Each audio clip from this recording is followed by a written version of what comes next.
Para ciertos líderes, era perentorio hacer un despliegue contundente de firmes propuestas para no dejar que la desesperanza derrotara a los aterrados habitantes que lo habían perdido todo. Asumió este rol el saliente ministro de Obras Públicas, Aquilino Villegas, realizando reuniones y por los medios de comunicación, ya fuera con seudónimo o firmando con nombre propio, hizo planteamientos técnicos y económicos acerca de los pasos inmediatos que se debían dar para asegurar la salida de la intrincada crisis.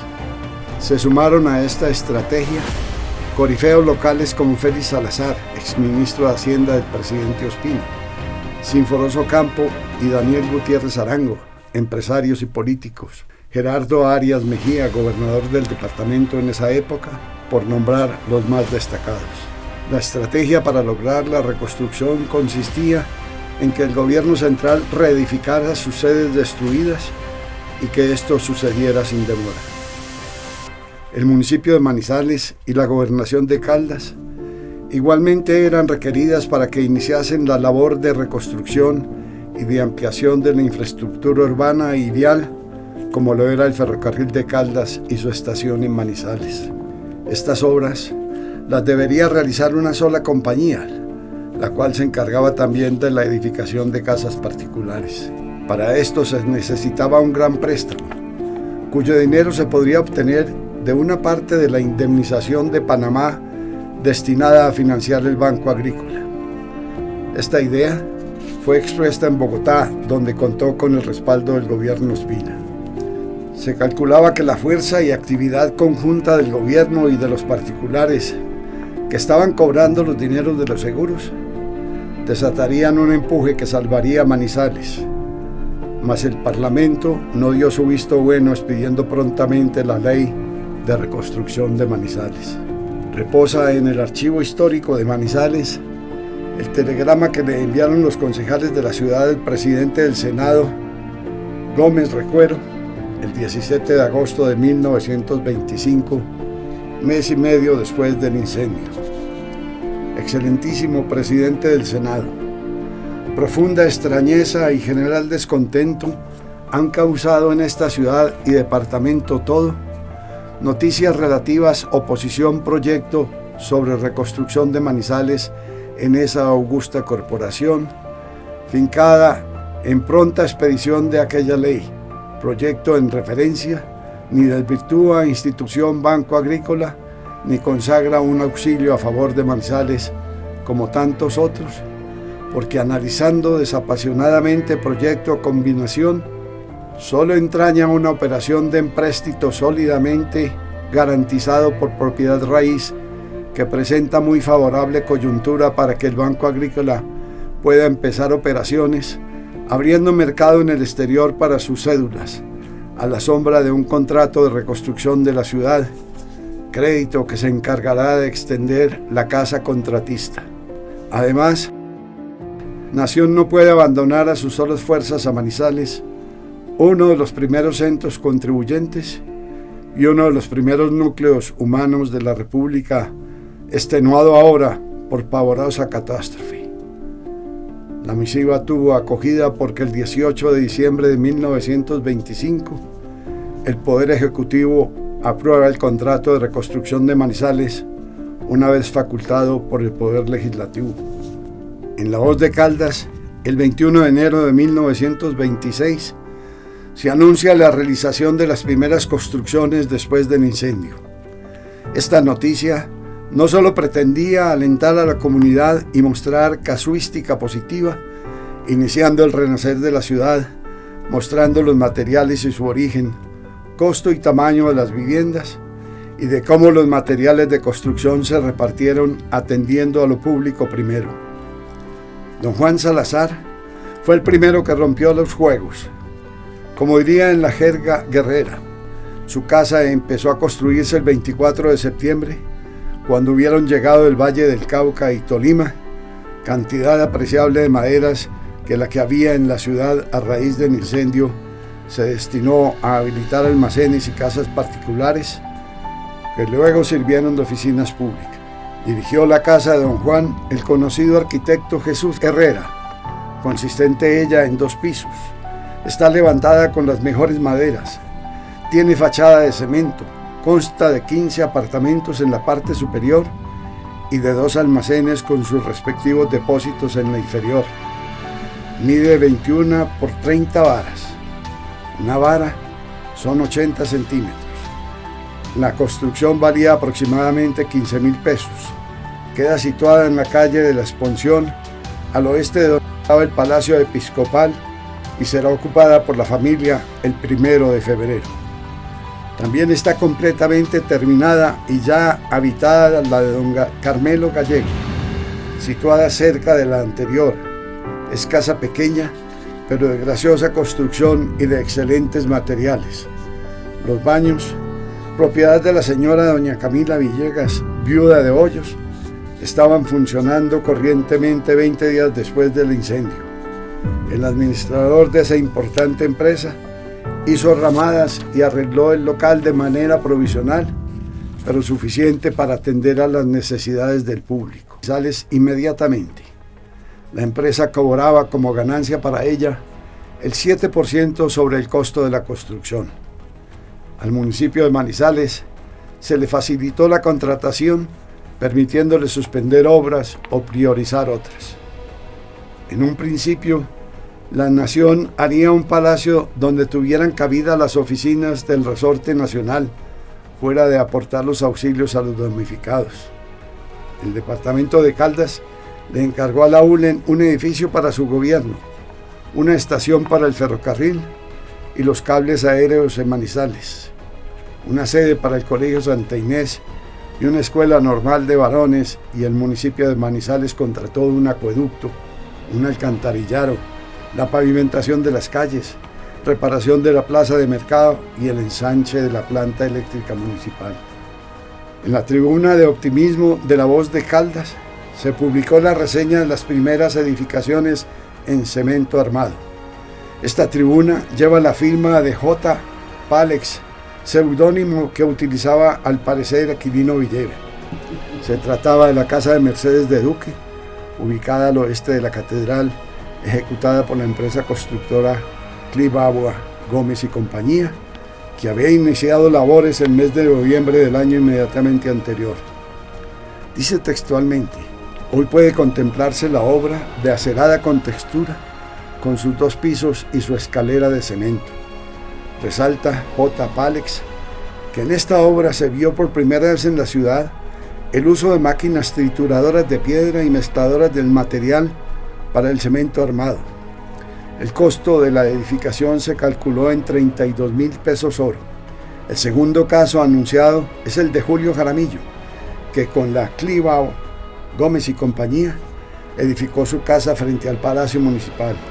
Dice el autor que en las 2 construcciones trabajaron 70 obreros, y el tercer constructor es el mismo Aquilino Villegas, que con la Clibagua Gómez y Compañía reconstruyó su edificio ubicado en la actual carrera 23, calle 21, esquina. El alcalde José Manuel Gutiérrez y el Consejo Municipal empezaron a emanar una serie de acuerdos y decretos tendientes a reglamentar la reconstrucción y a manejar la situación de la ciudad destruida. Los más pertinentes fueron el Acuerdo 77 de 1925, que versa sobre la obligatoriedad de hilos y niveles de las construcciones concordantes al nuevo plano de niveles, procurando una homogeneidad en el aspecto arquitectónico de la ciudad. El 115 de 1925, que exigió que en las nuevas construcciones se implemente una barrera antiincendios entre las edificaciones y que ésta sobresalga 75 centímetros del techo de la edificación. El Acuerdo 125 de 1925, que básicamente prohíbe el uso de materiales de construcción propensos a la combustión en la reconstrucción de la ciudad, tales como madera. El Acuerdo 27 de 1926, que indicó el tamaño de los aleros que no pueden sobresalir más de 50 centímetros y que reguló la amplitud de las nuevas calles. Manizales no solo pretendió reconstruir su zona incendiada, sino que amplió su radio de acción e hizo trabajos como la estación del ferrocarril, la bocatoma del acueducto y la normal de señoritas fuera del perímetro afectado, dotando a la ciudad de elementos claves dentro de una infraestructura urbana orientada a satisfacer las necesidades de una población en permanente crecimiento. El 1 de abril, el gobernador de Caldas, Gerardo Arias, le escribió al gerente del Ferrocarril del Pacífico, general Alfredo Vázquez Cobo, para que atendiera el envío de una cantidad de polines que se necesitaban para la construcción del ferrocarril de Caldas, especialmente en el trayecto a Chinchiná, aspecto que abarataría y agilizaría el transporte de materiales de construcción para la reconstrucción de Manizales. Con evasivas, el general Vázquez Cobo alegó que estaba en Bogotá y que apenas estuviera de regreso en Cali, atendería la exigencia, a lo cual el gobernador caldense riposta que no espere su llegada al valle y que disponga de una forma contundente la entrega del material. Arias acude al presidente de la República, quejándose de los manejos bayunos. La respuesta lacónica de Ospina, que aduce que esa disputa es asunto del ministro de Transporte, cuyo jefe era Laureano Gómez, no desalienta a Arias que, de nuevo, en términos más categóricos, le plantea su renuncia como protesta a esos manejos. Al no ver voluntad de parte del gobierno, muy consecuentemente el gobernador Arias Mejía pasó carta de renuncia el 8 de abril y fue aceptada el 18 y nombrado en su reemplazo el 20 de abril a Francisco José Ocampo. Para Manizales era urgente solucionar el transporte de los materiales. Era lógico que el transporte de millones de toneladas de cemento, hierro o madera requerían una vía expedita en lo técnico y en lo económico, tanto que dentro de los contratos adicionales que se negociaron con la Ullen Company figura la hechura de una carretera que uniera Manizales con Chinchiná, población vecina, a la cual debería llegar el tendido de rieles en esos meses. El cable aéreo le prestó a Manizales un enorme servicio en esos días, trayendo cemento y hierro para construcción, tanto que se podía pensar que la fisonomía arquitectónica de esta ciudad se debe al cemento que cada día arribaba a la estación La Camelia del Cable. Apenas llegó el ferrocarril a Villa María, se instaló otro cable de esa población a Manizales, sabiendo que se demoraría muchos meses más hasta el arribo de una locomotora a Manizales propiamente. Los medios de comunicación, y en este caso los escritos, recogen perfectamente las opiniones y el sentir de una comunidad. En un editorial de La Voz de Caldas, los directivos se quejaban de lo lentos que iban los trabajos de reconstrucción, y en otra noticia comunicaban que hasta mayo de 1926 se habían construido 58 casas en la zona incendiada y 116 casas fuera de ese perímetro, y esto sin intervención ni de la ULEN ni del gobierno.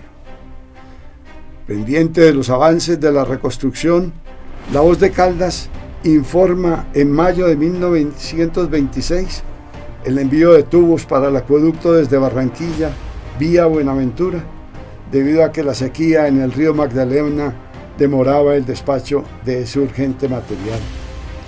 Otra de las importantes empresas extranjeras que emprende labores en Manizales es la de los ingenieros italianos Angelo Papio y Giancarlo Bonarda. La Voz de Caldas, el 22 de febrero, publicó la siguiente nota. Se encuentra en la ciudad procedente de la República de Panamá este arquitecto y constructor, ingeniero civil municipal de la ciudad de Colón e inspector general de la Oficina de Seguridad, expresidente de la Colón Construction Company. Cuando el gran incendio sucedió en aquella ciudad en 1915, teniendo a su cargo la construcción de 130 edificios, entre los cuales construyó una casa de 28 pisos. Trae 14 oficiales expertos en distintas ramas. Están para llegarle las máquinas siguientes: una mezcladora, una curvadora y una cortadora para hierro, y los enseres necesarios para una elevadora de materiales. El doctor Papio Es miembro correspondiente al Rotary Club International de Colón. A pesar del empeño de muchos, los trabajos en Manizales no avanzan a la medida que se esperaba. No era la queja de un particular que se le había atrasado su obra, sino era clamor de hombres preparados que veían el riesgo para Manizales de perder su liderazgo. El problema explotó cuando La Voz de Caldas, el 3 de octubre de 1926, empieza la publicación de una serie de entrevistas hechas a Aquilino Villegas, en las cuales se denuncia y se verbaliza la magnitud del problema. En la primera entrevista habla Villegas del plan de obras públicas del gobierno Ospina, para en la segunda instancia, que aparece en el periódico como editorial, entra en el tema del contrato de la ULEN. Dice haber estado en Bogotá entrevistándose con el ministro Marulanda, alertándolo sobre las cláusulas que deben incluirse en este contrato para no dejar a la ciudad en manos de la empresa norteamericana. Insiste en que la ULEN no cumplió porque no introdujo un método efectivo y no aportó fuertes valores técnicos para la reconstrucción. Se refiere a Hoyt y Cox, técnicos norteamericanos de la ULEN, como buenas personas, pero que no logran desarrollar las metas propuestas.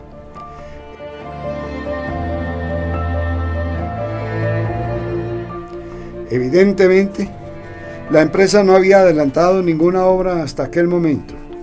Había hecho unas excavaciones en el Palacio de la Gobernación, acopiado materiales en el Palacio Nacional y terminado la bocatoma del acueducto y gastado hasta esa fecha alrededor de 1 millón. El acueducto se había iniciado en febrero de 1926 y había sido presupuestado en 600.000 pesos. A la vez, el alcantarillado de la ciudad se empezó en marzo de 1926 y estaría listo para entregarlo en el mes de septiembre de 1927 con un costo total de 400.000 pesos. Para la realización de la obra de la carretera de Chinchiná fue necesario subcontratar con otra empresa. La derrota del sueño manizaleño de surgir más grande sería completado con la idea expresada en la nota de J. Pálex en su artículo por acelerar la reconstrucción, que se publicó en La Voz de Caldas el 5 de noviembre de 1926. Esta dice: en una de las últimas sesiones del Honorable Consejo, al tratar de conceder un permiso a un ciudadano para construir su casa en madera, del modo como generalmente se ha construido en Manizales, pudimos notar en el ánimo de la mayoría de los concejales que todas las esperanzas y el optimismo de antes van apaciguándose debido a las lecciones amargas de la triste realidad. El Consejo hizo ley del municipio un acuerdo por medio del cual en la zona del incendio debía construirse de manera incombustible, es decir, debían levantarse edificios de ferroconcreto. En el primer momento, al calor mismo de los últimos escombros, todos creímos en la gigantesca reaparición de la ciudad. Vino luego el contrato de la ULEN. Se planteó enseguida el problema de los transportes. Aparecieron los enemigos visibles e invisibles de la ciudad, y ante el cuadro de lo verdadero, de lo que realmente existe, nos dimos cuenta de que Manizales se encuentra sola, absolutamente sola, y que sus destinos están en manos de sus buenos hijos. Para el año 28, el municipio de Manizales y el departamento de Caldas rescindieron el contrato con la ULEN, recibiendo el 29 de febrero las obras que estaban realizadas aproximadamente en un 80%. Sin embargo, la nación no rescindió el contrato con la empresa norteamericana. De nuevo, la opinión pública se dividió en un grupo que promovía la permanencia y un segundo que tuvo como meta la rescisión. El primer grupo, liderado por Sinforoso Campo, le había propuesto a la ULEN que le concediera un empréstito de 300.000 a los dos entes administrativos locales para terminar los trabajos iniciados. El otro grupo esperaba lograr un importante ahorro, suprimiendo la Junta de Reconstrucción y su nómina, delegando en las Secretarías de Obras Públicas, respectivamente, la dirección de las obras. Fue Monseñor Tiberio de Jesús Salazar y Herrera, obispo de Manizales, quien reunió el 24 de marzo, solo 4 días después de la hecatombe, la primera junta de la reconstrucción, la cual fue integrada por Aquilino Villegas, Rafael Genaro Mejía, Manuel Felipe Calle, el padre Luis Carlos Muñoz, párroco de la catedral, el propio obispo, y como secretario fungió el padre Adolfo Hoyos. La primera piedra de este edificio se colocó el 5 de febrero de 1928 y se le concedió el honor a Aquilino Villegas pronunciar el discurso, seguramente en reconocimiento a su valiente y denodada lucha por la reconstrucción de Manizales. Monseñor Tiberio de Jesús Salazar y la Junta de Reconstrucción de la Catedral se encargaron de abrir un concurso para los planos del edificio religioso por construir. Participaron el arquitecto bogotano Dusan Canal y el ingeniero italiano Giancarlo Bonarda. Los diseños no tuvieron acogida y el concurso se anuló. Paralelamente y con el visto bueno del obispo Salazar, el rector del seminario de Manizales, Monseñor Márquez, por medio del comerciante Hassan Feti, encargó en París el diseño arquitectónico para dicha construcción. Daniel Gutiérrez y Arango era el encargado de mover los hilos en la capital francesa y quiso encargar a la Escuela de Bellas Artes de realizar un concurso en el ámbito francés para dicho proyecto. Esta propuesta fue declinada por la institución francesa, ya que su reglamento no lo permitía.